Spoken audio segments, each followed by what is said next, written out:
Hallelujah. तो यहाँ पर हमने सुना कि यूसुफ जो था वो अपने पिता का प्रिय था, कारण वो अपने भाइयों की खबरें उस तक पहुंचाता था, अपने पिता को बताता था ये बंदे ऐसे ऐसे काम करते हैं भाई। वो अपने पिता का एक किस्म से जासूस था और पिता उससे बहुत अधिक प्यार करता था। और ऐसे में जब उनके भाइयों ने देखा कि हमारा पिता हमसे भी बढ़ के हमारे छोटे भाई से प्यार करता है, तो वो उससे थोड़ा सा जलने लगे। हो जाता है भाइयों के बीच में ना, आपस में एक मिस्टर परफेक्ट हो तो फर्क पड़ता ही है।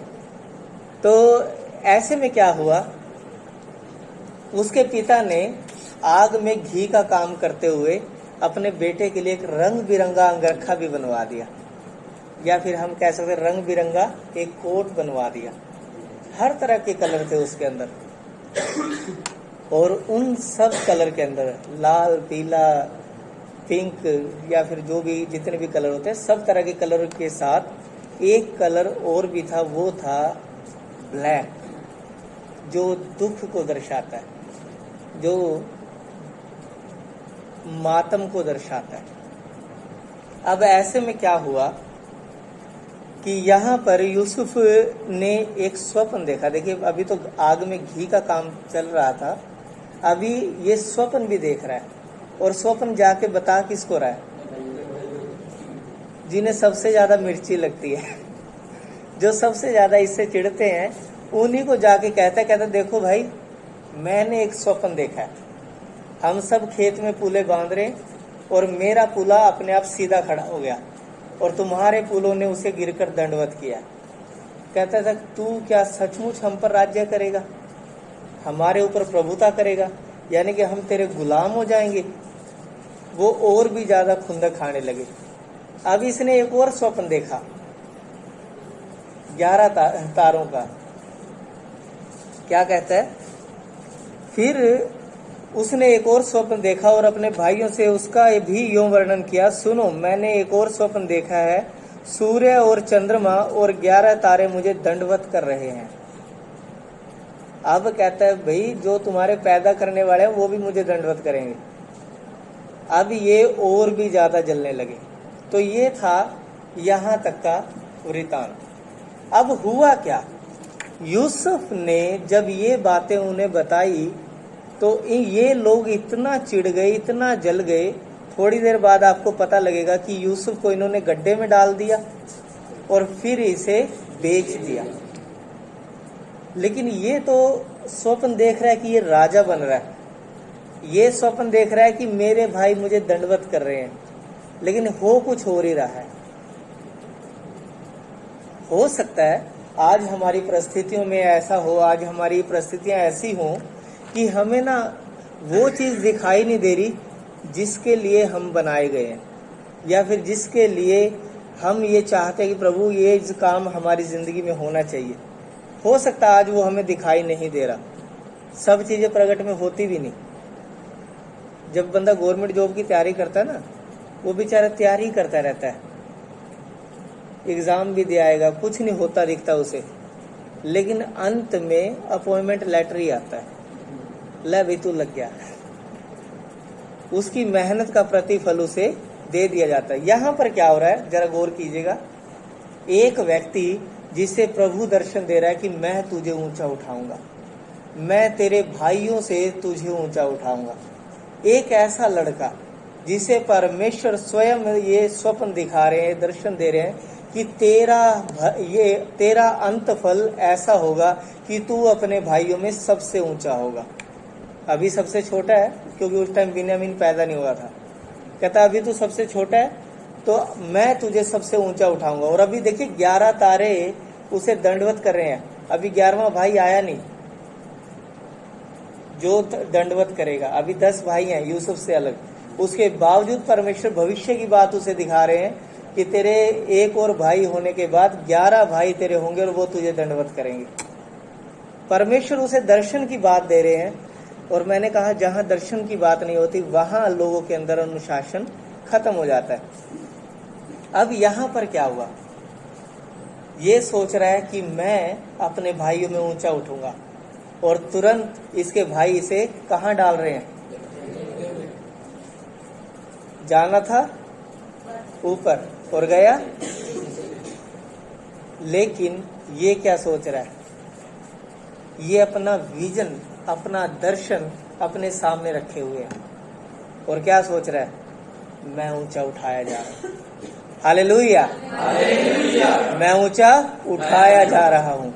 वो नीचे जा रहा है, प्रगट में ये है, डॉक्टरी रिपोर्ट ये बता रही है, ग्राउंड रिपोर्ट ये बता रही है कि तू नीचे चला गया भाई, लेकिन वो कह रहा है नहीं, मैं ऊंचा उठाया जा रहा हूं। और थोड़ी ही देर बाद एक दल वहां से निकलता है और उसे उस गड्ढे में से निकाल लिया जाता है, और उसे कुछ चांदी के टुकड़ों के बदले बेच दिया जाता है।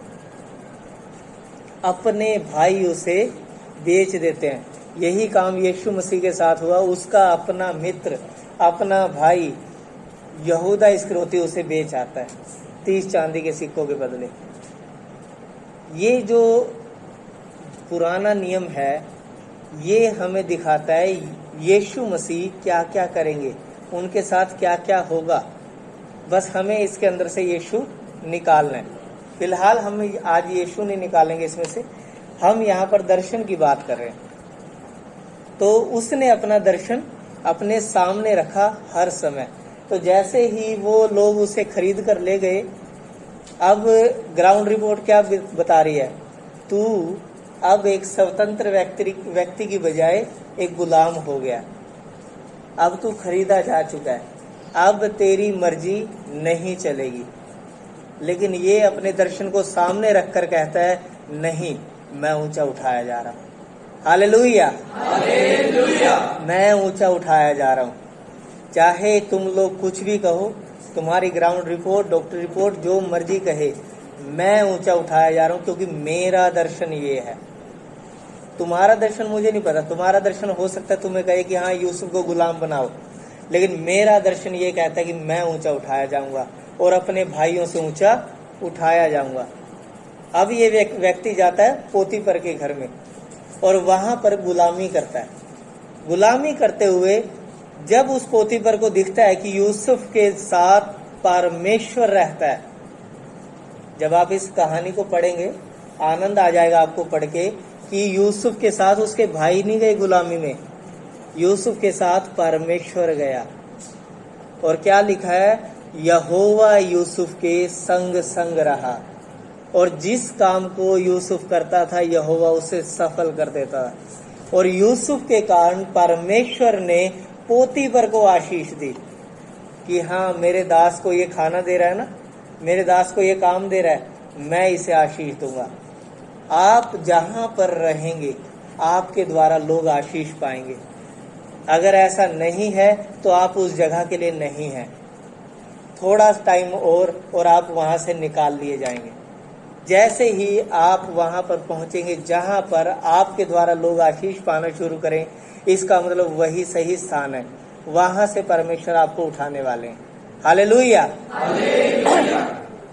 ऐसे में क्या हुआ, पोतीफर की पत्नी ने उस पर इल्जाम लगाया और पोतीफर ने उसे उठा के जेल में डलवा दिया। अभी क्या था, अभी थोड़ा सा सब कुछ सही होने वाला था। पोतीफर को पता लग गया परमेश्वर इसके साथ है, पोतीफर इसकी रिस्पेक्ट करने लग गया, पूरे घर का अधिकारी इसको बना दिया। लेकिन तुरंत क्या हुआ, उसकी पत्नी ने इल्जाम लगाया और ये जेल में है। समझ रहे हैं, इमेजिन कर लीजिए इस चीज को। एक व्यक्ति जिसे दर्शन मिला है कि वो ऊंचा उठाया जाएगा, उसके जीवन में परिस्थितियां देख लीजिए कैसी कैसी आ रही है। पहले गुलामी में गया, अब कैद में गया, उसे जेल में डाल दिया गया। और जानते हैं जेल में क्या हुआ, परमेश्वर ने वहां के दरोगा को उस पर मेहरबान कर दिया। और यूसुफ जो है जेल के भी सारे कार्य जो भी काम वहां पर होते थे उन सब का भी अधिकारी बन गया। बल्कि जो व्यक्ति पैदा ही राज करने के लिए हुआ है ना, कहीं मर्जी चले जाओ वो करेगा राज ही। पोतीफर के घर गया, वहां का भी अधिकारी बन गया। जेल के अंदर कैदी बन के गया, लेकिन वहां का भी अधिकारी बन गया। अब सब काम जेल के इससे पूछ के होते हैं, हालांकि जेल में कैद है। तो यहां पर क्या हुआ, जब वो जेल में गया तब भी उसने यही कहा। जब उससे कहा गया कि देख तेरा दर्शन झूठा हो गया, अब तू जेल में चला गया, अब तू कभी निकलने का नहीं यहां से, क्योंकि ये यहां पर जो आ जाता है वो मरकर ही बाहर जाता है। लेकिन उसने क्या कहा, मुझे दर्शन मिला है, मैं ऊंचा उठाया जा रहा हूं। ये वो जगह है जहां से मुझे उड़ान भरनी है। हालांकि वो सबसे घटिया जगह थी। जेल किसी को अच्छी लगती है? अगर लगती हो तो जाया हो एक बार। लेकिन जेल जो है किसी को अच्छी नहीं लगती। और उस जेल में खड़ा होके वो व्यक्ति कह रहा है कि ये वो जगह है जहां से मैं सर्वोच्च स्थान हासिल करूंगा, और यही वो टाइम है जब मेरा समय आएगा। और जानते हैं वहां पर क्या हुआ, राजा के 2 कर्मचारी वहां पर कैद करके पहुंचाए गए, एक पानी पिलाने वाला, एक खाना बनाने वाला। अब उनमें से दोनों ने ही एक स्वप्न देखा। अब वो स्वप्न जो है उन्होंने यूसुफ के साथ शेयर किया, और यूसुफ ने उन्हें उनका अर्थ बताया। कहता भाई तुम में से एक मरेगा और एक कहता है जिएगा, और जो जिएगा उसे राजा उसके स्थान पर वापस रख देगा, जो उसकी ड्यूटी थी उस पे रख देगा। और जैसे ही वो व्यक्ति कुछ ही समय बाद जब राजा ने उनको बुलाया तो वही फल उनके जीवन में फला।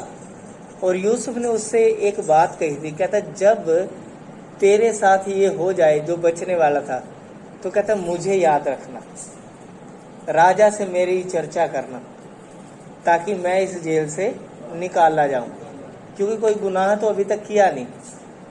ऐसे में हम समाप्त करने वाले हैं, ज्यादा समय नहीं लेगी। तो ऐसे में क्या हुआ कि राजा का कर्मचारी जो था वो राजा के पास गया, अपनी ड्यूटी पे दोबारा अपॉइंट कर दिया गया। लेकिन उस बेगैरत व्यक्ति ने यूसुफ का जिक्र राजा से नहीं किया। अब फिर से यूसुफ जेल में, और जानते कितने टाइम तक नहीं किया? कोई एक बताए, कोई बताएगा? नहीं यार, चलो 2 साल। क्या? तो यूसुफ को वो भूल गया 2 सालों के लिए। परमेश्वर ने भी वेट किया कि हाँ ये बंदा बात करे बात करे बात करे, नहीं किया। अब परमेश्वर ने क्या किया, सीधा फिरौन को जो राजा था उसे एक स्वप्न दिखाया। फिर उसके समझ में जब नहीं आया तो दूसरा दिखाया, वो भी समझ में नहीं आया। सारे राज दरबारियों को, सारे तांत्रिकों को, ज्योतिषियों को, सबको बुला लिया, सबको कहा कि मुझे इसका अर्थ बता दो। किसी को उसका अर्थ नहीं समझ आया। ऐसे में उस व्यक्ति को याद आया कि मेरे स्वप्न का अर्थ यूसुफ ने बताया था। अब वो राजा को कहता राजा ऐसे ऐसे मेरे साथ हुआ था, भी उस बंदे को बुला ले, वो शायद तुझे अर्थ बता दे। राजा ने कहा बुला लो भाई, फटाफट लेके आओ। और वो राजा के सामने पहुंचाया गया। और जैसे ही यूसुफ ने उसका अर्थ बताया तो साथ में उस अर्थ इतना भयंकर था, उसके साथ में एक हिदायत दी कि एक अच्छे बुद्धिमान व्यक्ति को चुनो और प्रधानमंत्री बनाओ, तब जाके तुम्हारी सेटिंग आएगी। राजा कहता तेरे से बुद्धिमान कौन है? मेरे राज्य के हर एक बंदे से पूछ लिया, कोई स्वप्न का अर्थ नहीं बता पाया, तूने बता दिया, तेरे से बुद्धिमान कौन है? आज से तू प्रधानमंत्री। Hallelujah, hallelujah. किसी वोटिंग की जरूरत नहीं, लोगों की बड़ी कम्युनिटी की जरूरत नहीं। जब खुदा करने पे आता है, पराये देश में भी प्रधानमंत्री बनाता है। जिस देश में उसे कोई जानता नहीं था, उस देश में प्रधानमंत्री बना दिया परमेश्वर उसे। और क्या कहा राजा ने? कहता मेरे बाद तू ही राजा है। कहता तू ही लोगों के सामने आया जाया करेगा, तेरी ही आज्ञा मानी जाया करेगी, सिर्फ मेरे घर पे मैं प्रधान हूं, बाकी सारे पे तू प्रधान है। ये यूसुफ का स्टैंडर्ड बन गया वहां पर। तो अभी क्या था, वो क्या कह रहा था, मैं ऊंचा उठाया जा रहा हूं, मैं अपने भाइयों से ऊंचा। और चलिए अब एक अंत में वचन और पढ़ लेते हैं।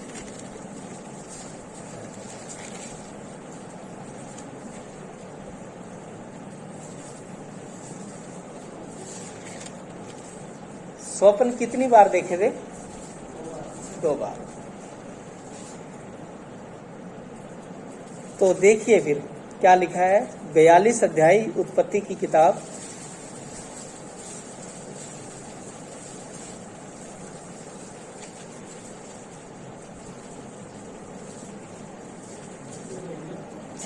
वचन 6। यूसुफ तो मिस्र देश का अधिकारी था और उस देश के सब लोगों के हाथ वही अन्न बेचता था। इसलिए जब यूसुफ के भाई आए तब भूमि पर मुंह के बल गिर के उसको दंडवत किया। लो जी, शुरू हो चुका इनका दंडवत करना।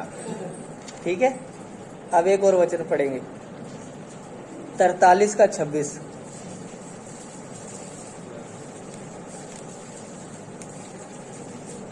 जब यूसुफ घर आया तब वे उस भेंट को जो उनके हाथ में थी उसके सम्मुख घर में ले गए और भूमि पर गिरकर उसको दंडवत किया।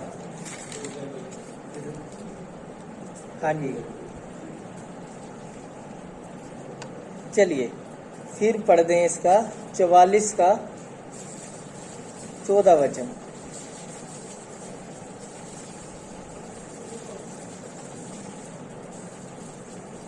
जब यहूदा और उसके भाई यूसुफ के घर पर पहुंचे और यूसुफ वही था, तब वे उसके सामने भूमि पर गिरे। बस, हालेलुया हालेलुया। कौन कहता है दर्शन पूरे नहीं होते?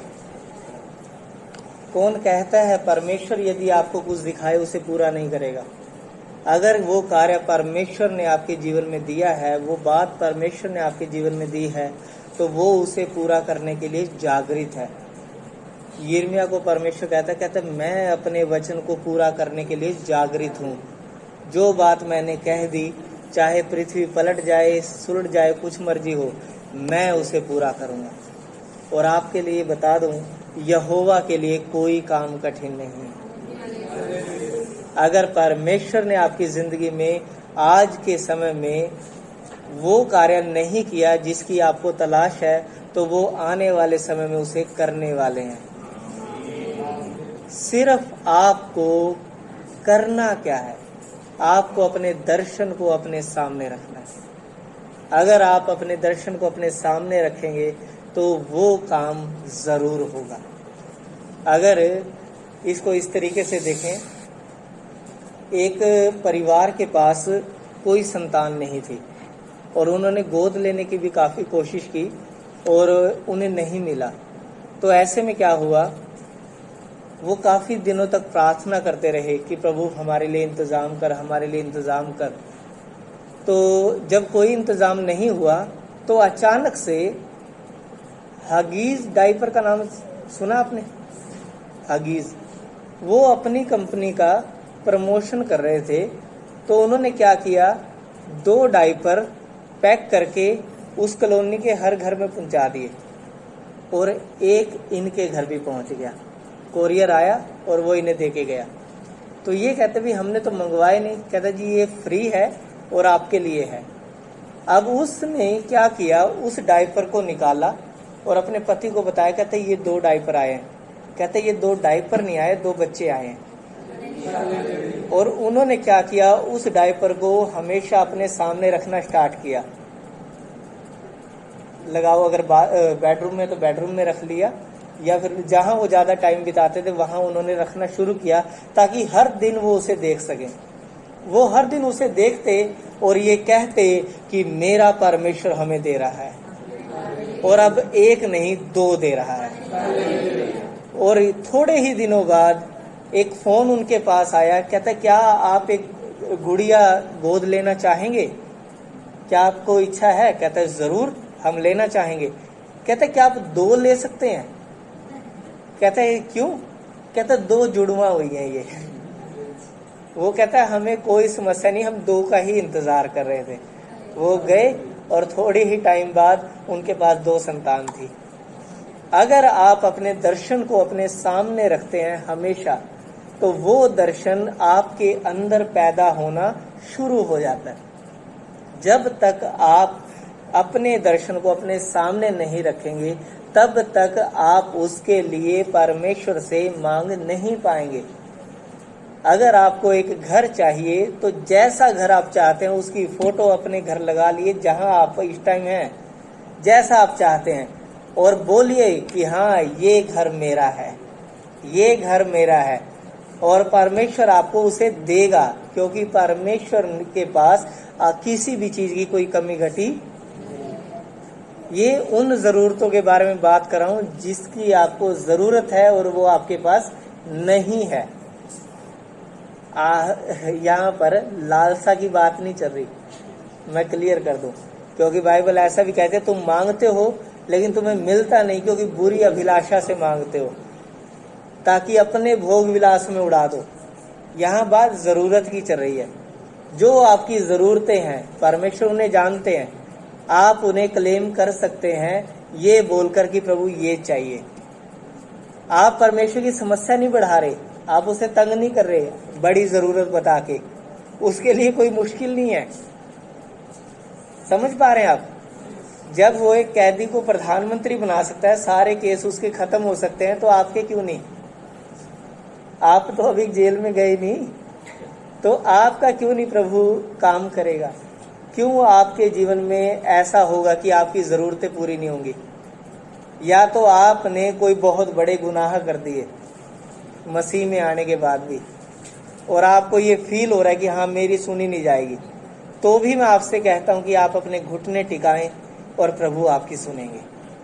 तो प्रभु आप सबको आशीष दे, आज के वचन के द्वारा सबको जय मसीह की।